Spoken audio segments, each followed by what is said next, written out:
Good morning, everybody, and welcome to Accreditation Matters 2024. Quality is a lot like confidence. You know it when you see it or feel it, and you recognise it when it's not there. For over 75 years, NATA has been delivering confidence for Australian industry and for the public. Today, I want to look at how accreditation will continue to be a marker of quality organisations and why a renewed focus on humans is inevitable as we harness the power of new digital technologies. Humans will be vital and their importance cannot be overstated in the quality frameworks needed in the future. I believe that the beginnings of quality as a demonstrable, objectively evaluated attribute started with accreditation. As the world's oldest accreditation body, Australia can lay claim to helping pioneering this field. It's been vital for business and industry domestically and supports our international trade. It's why the Commonwealth Government has mandated accreditation in areas like pathology since the early 1980s, and why it continues to prioritise accreditation through a Memorandum of Understanding with NATA. I'm happy to confirm that this MOU has recently been renewed for another 5 years.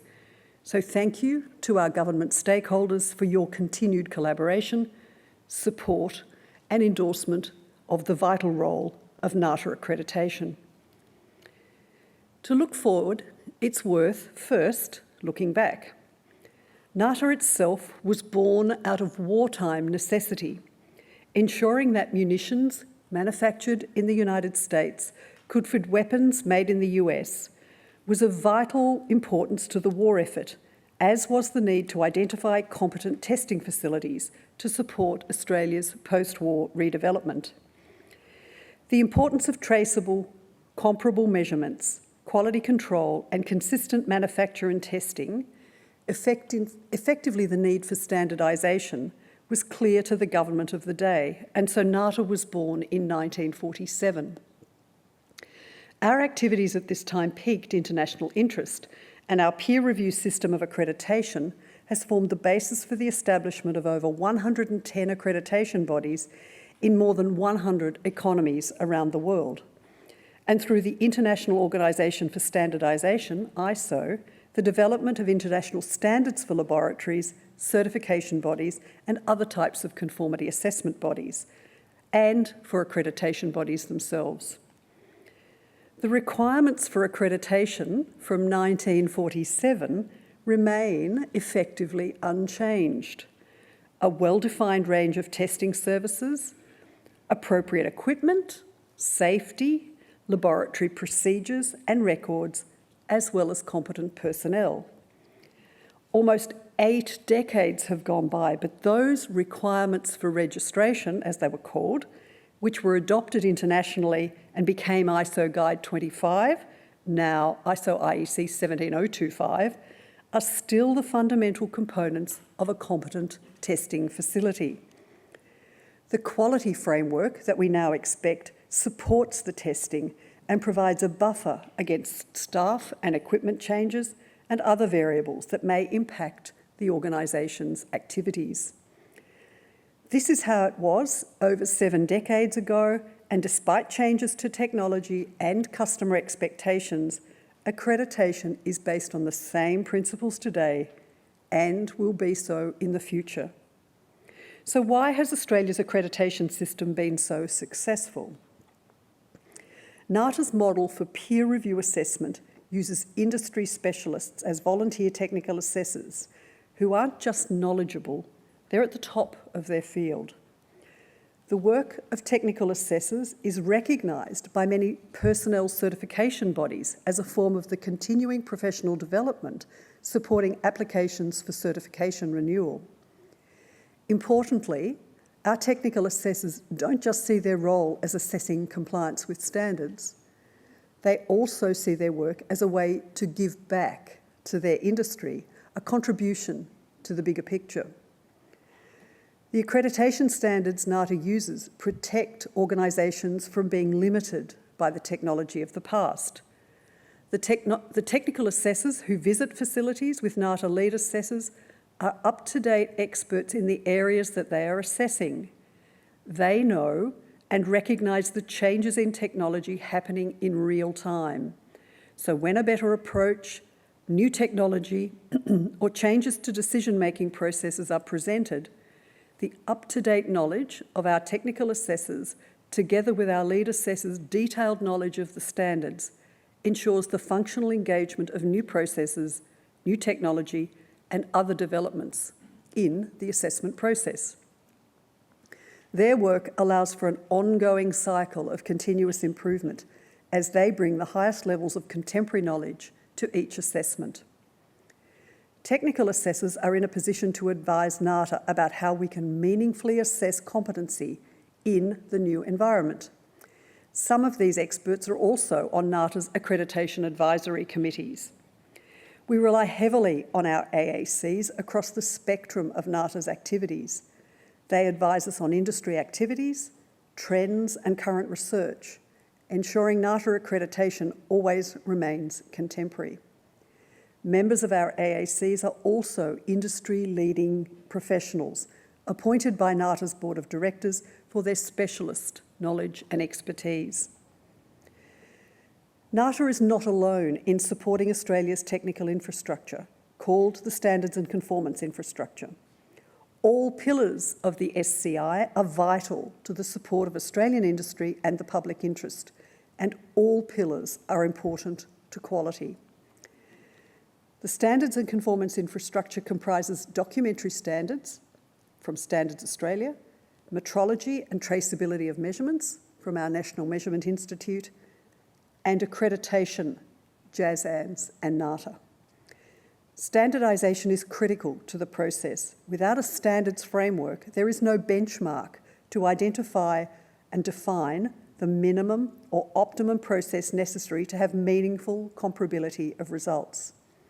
Without knowing that results were validly generated, a user of those test results cannot meaningfully interpret them. Comparability also rests on the traceability of measurements, the assurance that any particular measurement is linked by an unbroken chain of comparisons back to a standard reference. This means that the use of units in a measurement by one facility can be meaningfully compared to the use of that unit by another facility. The NMI is Australia's peak body responsible for maintaining our national measurement standards, such as the kilogram, the metre, the second, etc. Australia's key accreditation bodies, NATA and JASANS, support the Standards and Conformance Infrastructure by accrediting conformity assessment bodies. NATA accredits laboratories and inspection bodies, among others. JASANS accredits certification bodies and verification and validation bodies. Australia's key accreditation bodies, NATA and JASANS, support the Standards and Conformance Infrastructure by accrediting conformity assessment bodies. So we can see that NATA's work is not done alone or in isolation. Together with our partners in the accreditation of certification bodies, in measurement and in standards development, NATA accreditation is part of the hidden infrastructure supporting trade and business and keeping us all safe. But a note of caution. Trade and business policy objectives, whether they be government, regulatory or industry-led, can be undermined by gaps in the supporting conformity assessment infrastructure. This could be an absence of documentary standards that meet the specific need. It could be a lack of measurement standards or measurement capability. There may be no validated test methods. It could be an absence of laboratory capability. It could be, in the most challenging circumstance that NATA has encountered, regulation not matching scientific reality. Let me give you some real-life examples. The policy to phase out lead in plumbing products has presented a challenge in terms of the availability of a testing infrastructure. A move to deal with the serious health issues presented by machining engineered stone benchtops is hampered by the lack of international or national standards. The scientific reality that zero asbestos cannot be measured has been a long-time issue in compliance and enforcement. The Commonwealth Government has recognised these challenges in policy development and has included an undertaking in our current MOU that requires policy and regulatory developers to consult with NATA to ensure that conformity assessment measures are appropriate. So wherever you are on the regulatory or policy spectrum, whether you are government or non-government, I urge you to engage with us before you put pen to paper. Early and ongoing liaison with us can avoid a mismatch between regulatory or policy objectives and conformity assessment capabilities. The lead time to have a suitable infrastructure of documentary standards, measurement standards, and accredited conformity assessment can be substantial. Engaging with NATA and with our colleagues in Australia's standards and conformance infrastructure has never been more important. Across every sector, we are witnessing organisations adopt more effective and efficient technology by implementing higher levels of automation and digitalised processes. For example, when I worked in a pathology laboratory, the daily work of a scientist at the bench involved some semi-automated testing and many tests performed manually using test tubes and timers, pipetters, 37-degree water baths, microscopes, even homemade reagents and solutions. Most, if not all of these tests have been made obsolete by automation, digitalisation and/or new technologies such as DNA analysis. The skill sets of scientists in pathology has transitioned to the management and quality assurance of those automated processes and a focus on actioning outlier or critical results. In spite of the evolution in technology, a robust framework is still required to control and maintain the reliability of results, and the requirement for human oversight is not going away. In fact, it will become more important. Trust in the competence of facilities using advanced technologies will be critical. Accreditation will still be the evidence of the effectiveness of that framework. Together, accreditation of facilities and other recognition processes, such as certification of personnel, will continue to be intrinsic to the maintenance of that trust. The technology we have today provides more information than the same process was capable of providing 10 years ago, and we're doing more testing now, not less, and that trend will continue. But increasing volumes of data have created the situation where having more data does not, in and of itself, lead to better outcomes. Data needs to be transformed and translated into meaningful, real-time insights, and ensuring the quality of that data is becoming paramount to all organisations. AI and complex algorithms are likely to be generating automated reports because these systems will be capable of filtering out clearly acceptable and clearly unacceptable test results. In many testing environments, this will reduce routine decision-making. Instead, humans can spend their time on cases where their skills, knowledge and expertise are most needed. Coming back to my pathology laboratory example, NATA now sees a fairly broad range of AI in human pathology laboratories today.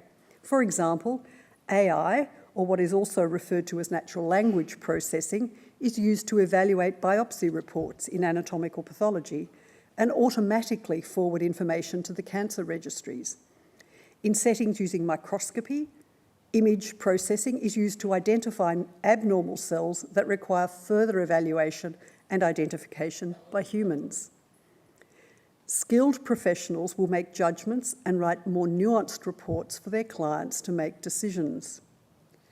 How can that be done without competent, capable people? And how can you ensure consistently reliable results without a quality framework to support that testing? All the skills that are needed now will continue to be used, but there will be a new range of skill sets emerging. The range of opportunities is expanding to include things like data analytics, hardware and software development, and the governance and management of AI systems. What competency looks like is going to expand, and it's more important than ever. Even now, if a facility purchases a commercial, off-the-shelf information management system, it needs to be verified on installation, and any customisation or contextualisation must be validated. Confidence in an organisation's use of this toolkit can be assured through accreditation.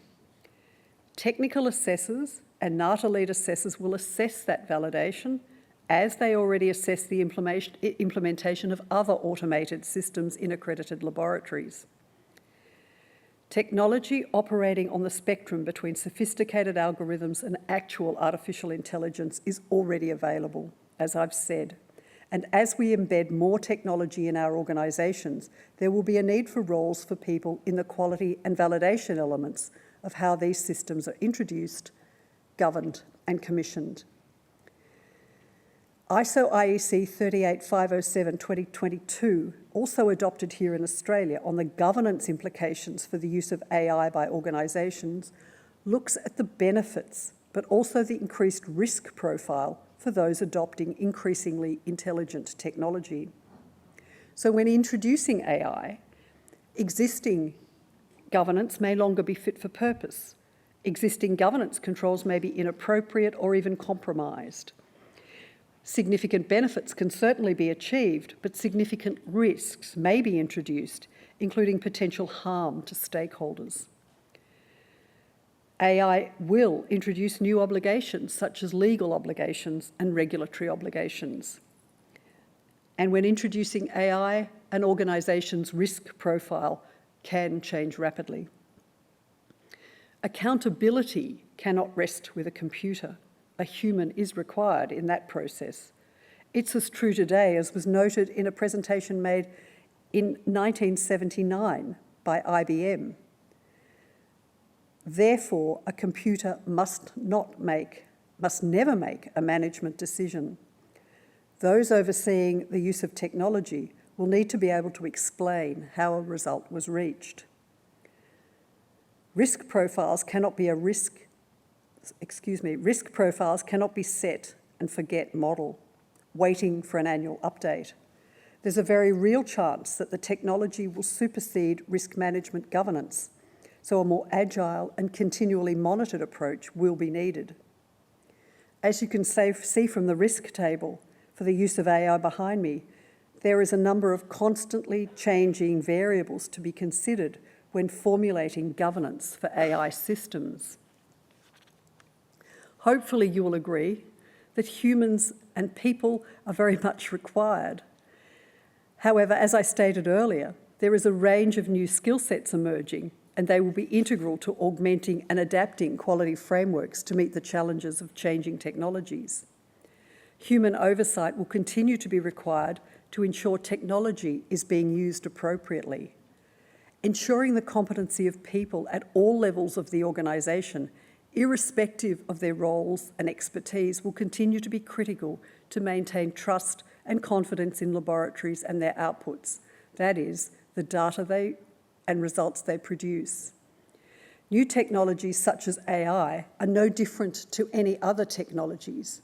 Those using them must have an appropriate understanding, be trained, and remain informed.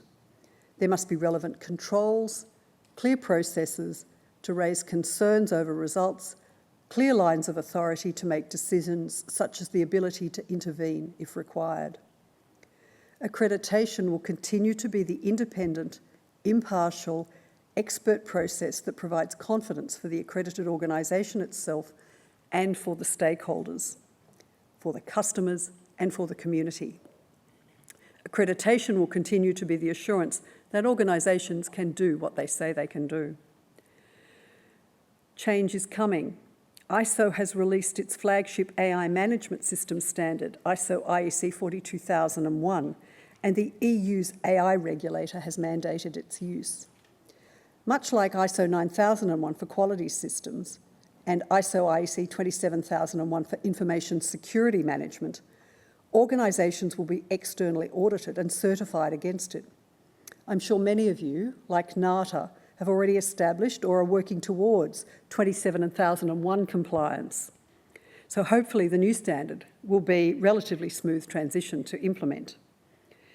As you would be aware, many of the ISO conformity assessment standards are now less prescriptive and contain more performance-based requirements that foster a risk-based approach. Implementing this approach enables the standards to be more relevant to the wide range of applications in which they are used, facilitate greater effectiveness and continuous improvement of management system processes. The future is here. Standards Australia has stated previously that over 4,000 standards will be necessary in the next decade to support the rapid pace of digitalisation and scientific advancement. Irrespective of the number and focus of upcoming standards, I can assure you that humans will still have a role, if not a larger one, to play in the process. We will see skill sets shift and possibly new roles created.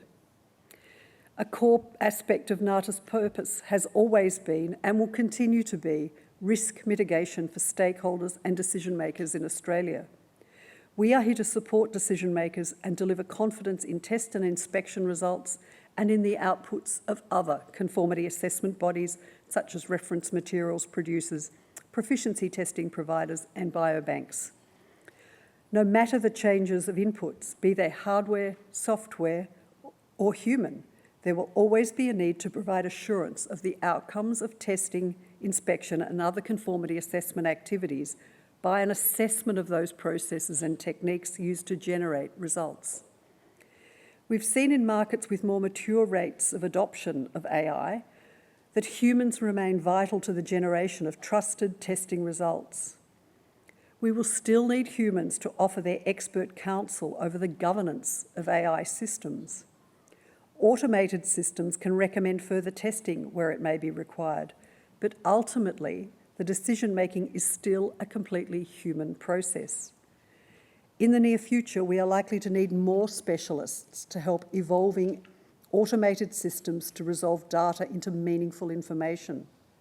It will be the responsibility of the professional to understand enough to evaluate the results that an automated system produces and not unequivocally accept what is offered. It's data from these results which may be used to fuel the algorithms of the future. So we need to ensure the foundational level is right, or otherwise its synthesised counterpart will not be producing reliable output. The fundamentals of what makes a quality organisation will not change. Ensuring levels of competency for both the systems and the personnel will become even more important as job roles shift. Our peer assessment model, using experts in their field, ensures NATA will always remain contemporary and reflect best practice, no matter what the future brings. The way we understand and apply the clauses of standards, such as ISO IEC 17025 and ISO IEC 17020, will change as it's applied to technology that was unimagined at first drafting. But the principles, the fundamental criteria needed to issue quality, trusted reports will not change. Across industry, the technology in use may differ significantly from one organisation to another, but the requirement for outcomes to be technically valid and trusted will never waver. Humans will be central to all of this, and it will be no surprise if they have a more important role in delivering quality outcomes than they do today. Thank you.